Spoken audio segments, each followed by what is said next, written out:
it is time now for the Sports Grill Miami Dolphins Insiders Report with the one, the only ALAiN POUPART, baby. And you can follow him on Twitter at POUPART NFL as he works his way to practice today at 10:30. Good morning, ALAiN. How are you doing, sir? I'm doing very well, Big O. Just pulled up in the parking lot as we speak. Aha, so you're already there. I like it. He is ready to rock. He is ready to roll. What do you got to say? And of course, sporting the Expos hat always sporting the killer Expos lid there. All right. So first of all, any thoughts from practice yesterday that stood out to you? Yeah, it was boring. No, they did a walkthrough yesterday, so yeah. I feel bad for any fans who came out there to watch, because I mean it's I want to say half speed, but it's not even that fast. It's a tenth of the speed, so there was nothing really to see. Yeah, it was all mental reps yesterday, which you know, it's funny because it's boring for us, but it's actually incredibly important for them, because that's kind of how you remember all these plays. And so when you're running them full speed and then you screw up, the coach goes, well, dude, we just ran that like 8 times yesterday. You know what I mean? So that's kind of what it's all about. At times it's boring for us to watch, but for them, these mental reps are incredibly important. All right. No question. It's part of the preparation process. I'm with you there. So the day before or yesterday, you guys talked to the coach, and let's go over a couple of the issues. First of all, the conversations with X. What kind of progress do you think is actually being made? Is it just dialogue, or is there actual progress? Yeah, I think it's more dialogue. And here's one thing I want to point out about the comment that Brian Flores made, the one that was the headline grabbing comment that we obviously needed to report, but which was, we don't want to trade X. Notice he didn't say we are not going to trade X, because I would go back to 2 years ago, and I'm going to guess at some point their thinking was, or they're even the public comments, I don't quite remember if they ever said it, but I'm sure they would have said, we don't want to trade Laremy Tunsil. Right. Well, guess what? They wound up trading Laremy Tunsil. So I certainly do believe that they do not want to trade X. But right now we're still in a situation where he's still not practicing, although he was out there for the walkthrough yesterday. But as we mentioned, they're really not moving, so it's not significant. But he's not out there at practice. And we're in the middle of what's now the new term, a quote-unquote hold-in. Yeah. Where X is here basically so he doesn't get fined. Like Adams in Seattle is doing the same thing. Correct. So, I mean, how much progress is being made? Well, yeah, I don't know. I'm not convinced. There are reports out there that there are no progress being made, that basically the Dolphins are still in a you will play and you will like it posture, which I'm not sure is really how this is going to play out. Because, again, do you really want a guy on your team who is really, really unhappy, who doesn't want to be there, who has the potential to create issues, whether with quote unquote injuries or, you know, something else? So, yeah, but you can't say you care about your teammates and then during the regular season you're going to come up with phantom injuries and not play. So he's kind of in a catch-22 here, because he can face fines that they can't reverse. He can create lies with injuries, and then he's screwing his teammates. He's screwing himself over. And the Dolphins, in a way, in this whole thing, kind of did their part. They gave him the contract because he didn't understand it or whatever. That's his problem. But he's got to be careful, right, ALAiN, the way he handles this season, because if I'm sure he and his agent had to have sat down finally and said, look, man, money-wise, it's easier for them to trade you at the end of the season. So they might drag this thing on to the end of the year and then trade you at that point, because it's a window for them to get out without penalty. Right now, there is some penalty if they trade you, because then stuff gets accelerated and it affects them financially. It won't affect them at the end of the year. We got to soldier up to the end of the year so we can get out of here and get our money. Or do you think he does create those problems? Because then that makes it harder for them to trade him and harder for him to get more money down the line. Here's a couple of things, though. Number one, I did the research on this, and the financial implications for the Dolphins, if they were to trade him now, are really not significant at all. I think the numbers may have been because most of his money's already been paid out. He's got nothing guaranteed beyond this year. Also, remember that. So he's looking at a situation where you get past this year, and if he's not the Xavier Howard that we've seen before, Dolphins might very well do what they did to Bernard McKinney, which is basically you will take a pay cut and you will like it, or we will cut you. So that's an issue, and yeah, but they're not cutting him. They're not cutting him now because he's coming off. He's coming off. But what if his play takes a dip? And right. It's not even just the issue of quote unquote phantom injury like the ankle injury he has now, which let's be honest, it's kind of, I don't want to say phantom, but it's certainly, let's just say it's mysterious. It's not, I'll say it for you. It's complete BS. But go ahead. Fair enough. No argument here. But the issue is also you can have a guy who's gonna ball out as much as he can, but human nature is what it is, and if the guy doesn't want to be there and he's completely, pissed off at the organization, that's got a negative impact on the rest of the team, like it or not. So, and I don't think it's black and white. I don't think it's all Xavier Howard's fault that you sign a contract. You have to honor it because again, this game works both ways. Sure. So. Yeah. So they have to make it work, the bottom line, because they're not as good a team without Xavier Howard. They can't have a situation where he's on the team and his contract is not addressed because he's already put it out there that I want to trade if they don't do anything with my contract. So it's got to play out one way or the other. And again, when Brian Flores says talks are progressing and all that, okay, now I'd like to hear it from the other side. And David Cantor, Howard's agent, is not discussing anything publicly. And Howard spoke last Saturday. And I don't know the next time he'll speak to us. And when he spoke last Saturday, he was basically saying his talks with Brian Flores went nowhere, that There was no movement whatsoever. Yeah. And he, in a way, he elaborated a little bit more after, Barry was prying in there.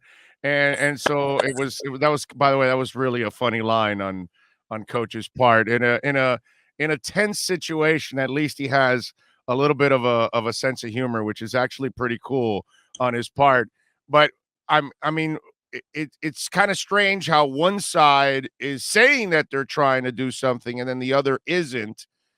How much do we read into that, or is it more one side playing the hard line? And you know what I'm saying? Because if there has been some kind of compromise from the Dolphins, man, you would figure we would find out something about that from the other end. Not only that, if there was a compromise and it looked as though the situation was going to be resolved, I'm guessing that Xavier would develop some very quick healing powers and he'd be out of practice and all of a sudden the ankle would feel better. So again, what we're getting is one side because Brian Flores has to speak to the media and he's going to be asked about it because it's obviously a very important issue. And then on the other side, they have chosen the position of not discussing things publicly, which in a way is very commendable. Sure.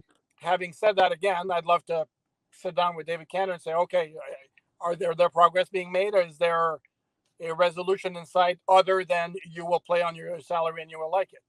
And again, I go back to, we don't want to trade X. Of course, they don't want to trade X.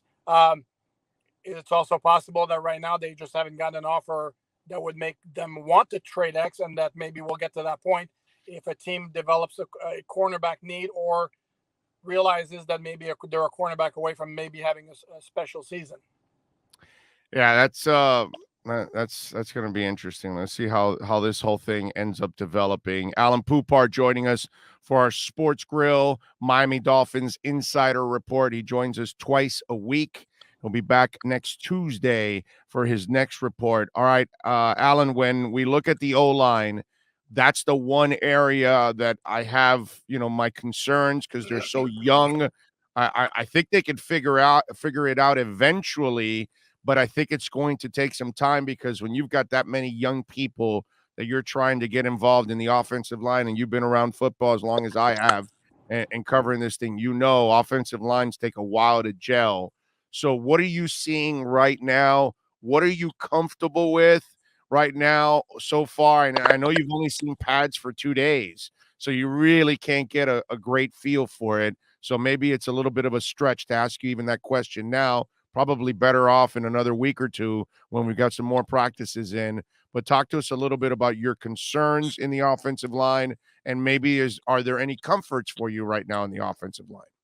Yeah, my concern is as you mentioned, is you got a lot of young guys who are not yet established as high caliber NFL players, who may get there, who may not get there. Who knows? And I'll start with the left tackle, Austin Jackson, which is it's a prime position. Even if, and I understand we have a lefty quarterback, so maybe not quite the same as having a right-handed quarterback where he's protecting the blind side. But last year it was kind of a spotty performance by him. And this year, again, they've been in pads only 2 days.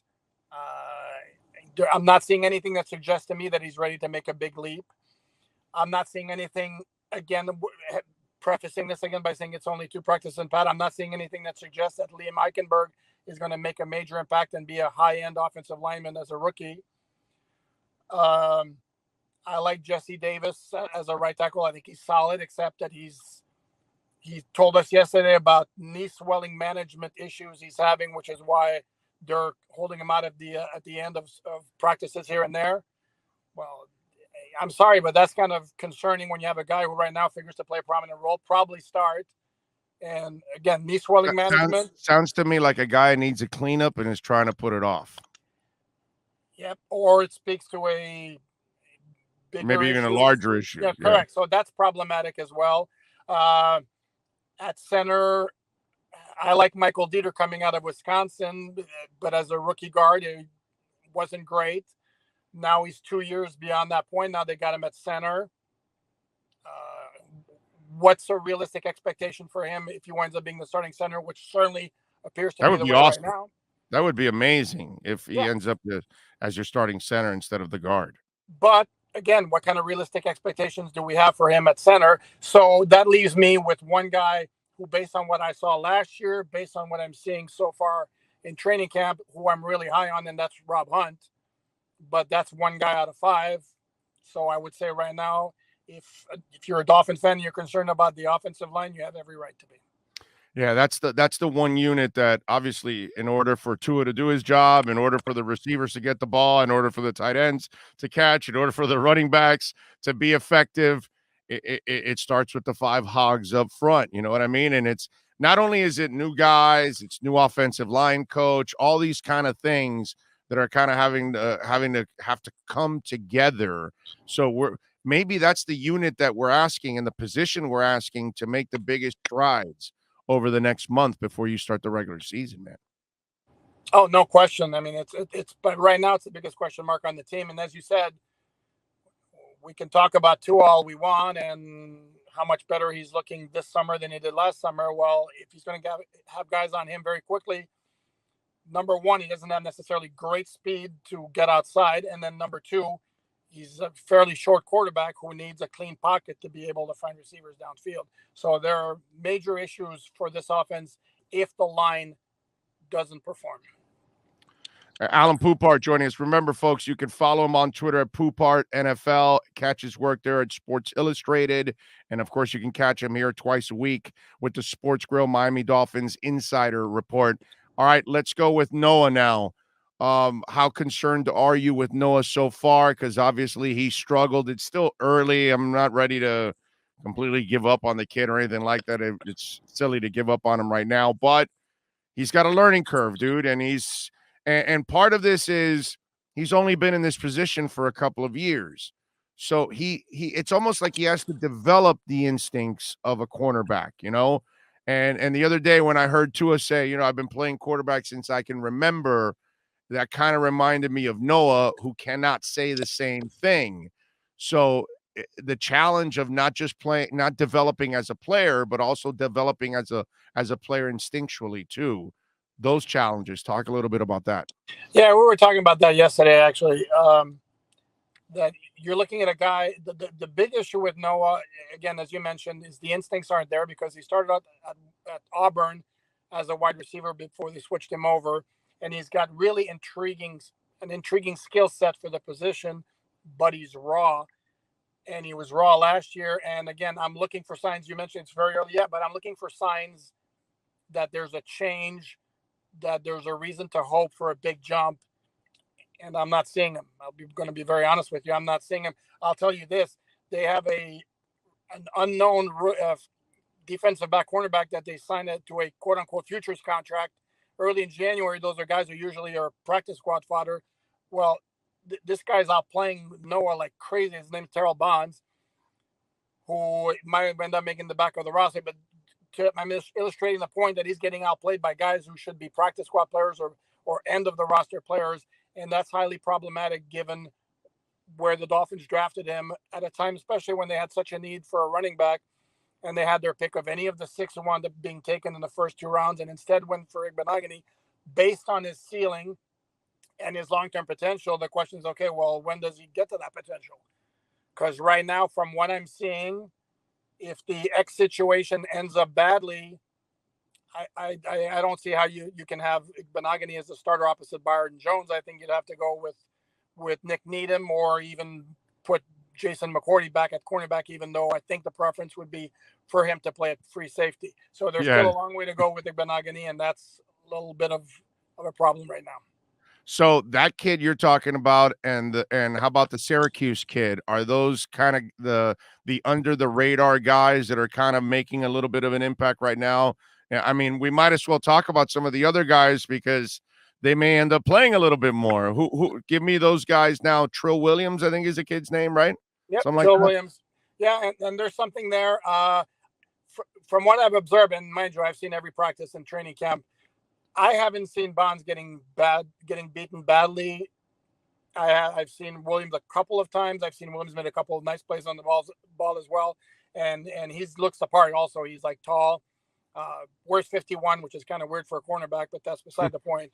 But he's a guy I could see like sneaking onto the 53-man roster, and the same with this kid Terrell Bonds. I had somebody ask me in a mailbag I did for SI whether he's starter good or roster good right now.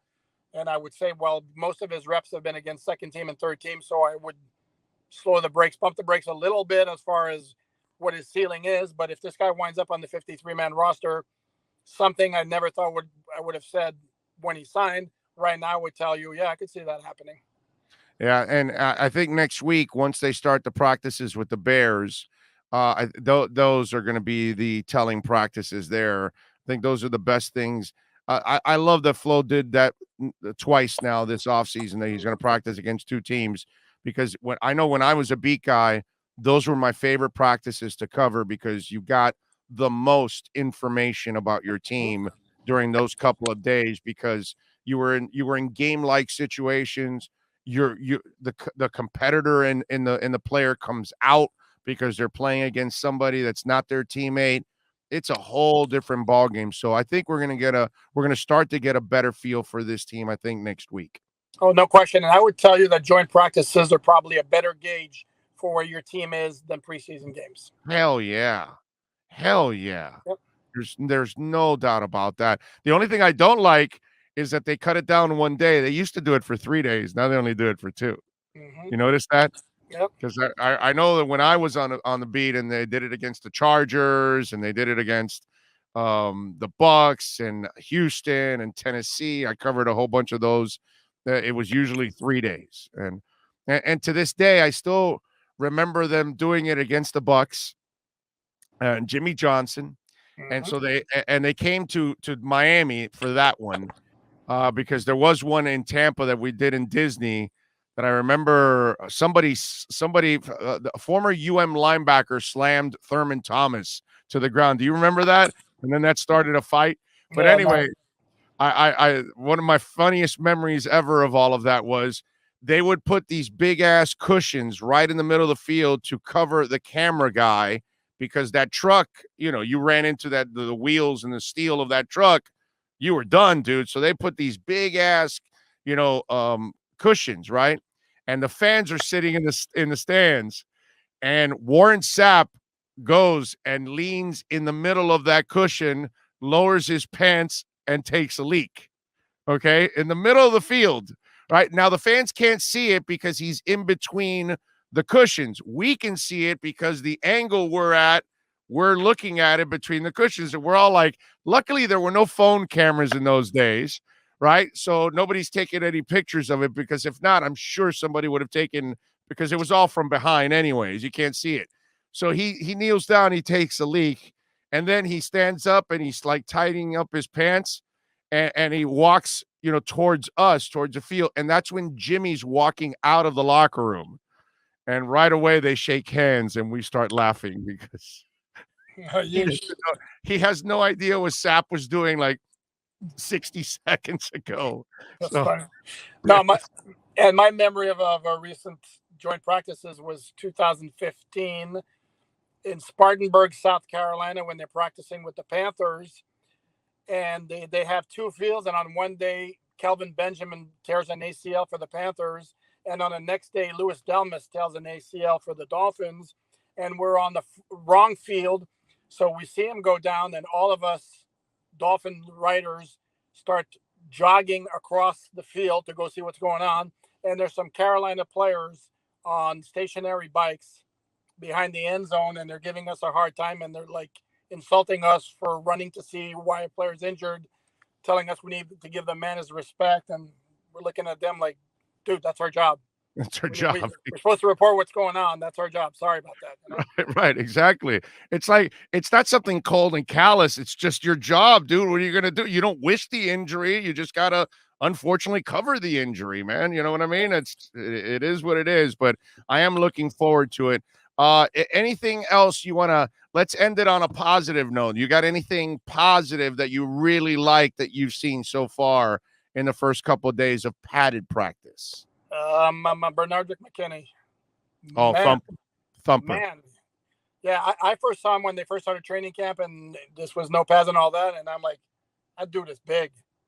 And then they start with the padded practices, and I look, and every single running play when he's on the field, he's either in the backfield or the first one making contact. I mean, man. Yeah. I'll give you another one. Dude, he's Brandon Spikes. That's what he is. Yeah. That's what he is for flow. He's Brandon Spikes.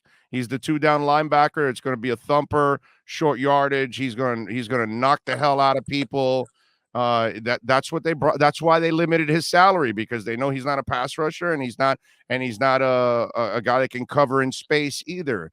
He's limited in that sense, and that's why they probably controlled his salary and brought it down, because they view him as a 2-down guy, not a 3-down guy. By limiting his salary, you mean they completely slashed it. Here's the thing, though, that I can't but wonder, that's puzzled me since that happened, is he had 3 years left with no guarantees. It's basically, and this year we're supposed to make $7.7 million or something like that. So it basically was, you're going to take a $3 million contract for this year. We're going to chop off the next 2 years, basically, or you're cut. Now, I have a hard time with the notion that him and his agent wouldn't talk. And I understand he's coming off a shoulder injury, but man, him and his agent couldn't have decided, no, you're going to do that. We're going to see what else we can find out there, that nobody would have given him. I have a feeling this for $3 million, I got to tell you million. something. I have a feeling this was talked about during the trade. I'm sure that they talk about, hey, yo, we got to fix this if we're going to make this trade, because we view you this way. I doubt you completely, ambushed him like this and say, oh yeah, we traded for, okay, listen, you're a 2-down guy in our eyes. We're not going to pay a 2-down guy $7 million. And Ty, you're coming back from a shoulder injury. I'm sure that had to have been talked about between Greer and the agents. Something. Yeah, but he never had to accept that. Even the trade. I mean, did they want to play for the Dolphins that badly? Because he could have, even if it did come up at the time of the trade, him and his agent could have said, no, we're not cutting the salary. And in which case, then the Dolphins are going to pay him what he has left, or unless his agent called around, and checked with a couple of teams that his client fits the scheme. Correct. And they're like, yeah, we're not that interested. Because Brandon Spikes would have had a longer career in the NFL if he could have gotten on the field on 3rd down. After the Patriots, he just didn't have a lot of options, because not a lot of teams are going to actually roster a guy that they can only play on 2 downs. You know what I mean? It's kind of like the Jordan Howard situation from 2 years ago. They thought, okay, well, we'll use the other guys. We'll use them as a power runner, short yardage, all that stuff. And then it never really translated. And then they had to move on from it. And I think those limitations are what's hurting him. No, I understand. I still, mind you, this is a guy who made the Pro Bowl like 3 years ago. So We're not talking about a stiff here. No, it's possible that that's what happened. I just find it surprising. That's all. All right, I know you got to go. You got to do your thing. I appreciate you as always, my brother. Knock it out in practice. Thank you for taking some time and dropping knowledge. All the fans really appreciate it. Oh, good. I'm glad. Thanks, Big O. You got it, my brother. Be good. There you go. Expos all the way. You got to love it. ALAiN POUPART. Make sure you follow him on Twitter. POUPART NFL, baby. Follow him. He's the man. Getting it done. Love it, man. ALAiN POUPART right there, baby. Sports Grill, Miami Dolphins Insiders Report. Nice job by him.